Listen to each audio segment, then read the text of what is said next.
Abraham a regardé Ismaël, mais Dieu a vu Isaac. Alors, ne sous-estime pas quelqu'un aujourd'hui, car ce qui est aujourd'hui peut changer demain, comme Dieu voyait des nations. Ne rabaisse pas les gens et ne néglige pas ou ne minimise pas.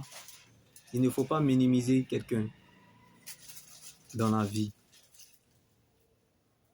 car on peut avoir le même corps, mais l'intérieur qui a changé. On parle de la nouvelle naissance. C'est Jésus qui a fait le son, bien-aimé. Celui que tu vois aujourd'hui, Jacob,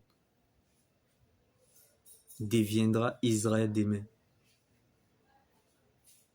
Donc, dans le cas du choix de son conjoint, un conseil à t'apporter.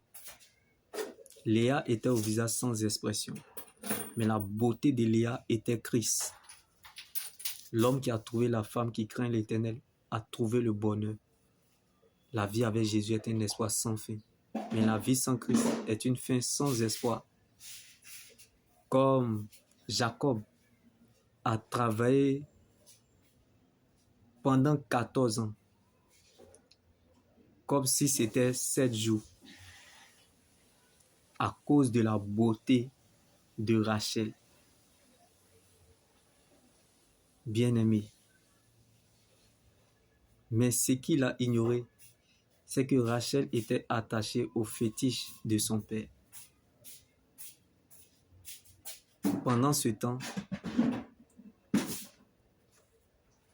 Léa n'était pas le choix de Jacob, mais Dieu a choisi Léa. Quelqu'un peut avoir l'apparence ou l'air de ce que tu ne recherches pas aujourd'hui. Peut paraître le choix que tu ne veux pas. Mais dans le temps, peut devenir pour toi une source de bénédiction. Comme la beauté de Léa était Christ. Là où se trouve ta richesse, c'est là où se trouve ton cœur. Mettons les caméras sur Jésus. A mis devant toi une porte ouverte que personne ne peut refermer. Donc s'inquiéter paraît arrogant. C'est de l'orgueil selon Dieu. Parce que Dieu sait ce qu'il fait. Tu penses que c'est fini pour toi, alors que Dieu t'attend quelque part. Bien-aimé, c'est dans le vent contraire que se découvre le vrai visage d'un enfant de Dieu.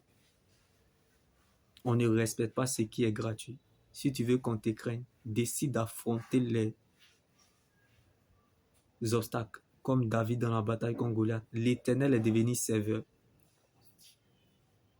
Quelles que soient les tempêtes, que les gens veuillent ou pas, la bénédiction repose sur vous. Comme Jésus dormait pendant la tempête. C'est dans le calme et la confiance que sera votre force. C'est dans le repos et la tranquillité que viendra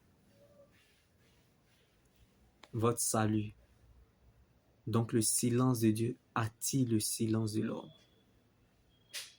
Lorsqu'il y a une tempête, on ne cherche pas à prendre position ou être en opposition, mais chercher à trouver, à travailler sur ce qui ne va pas.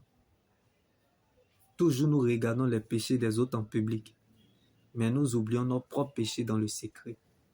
Alors pour y arriver, changeons nous-mêmes avant de voir les autres changer.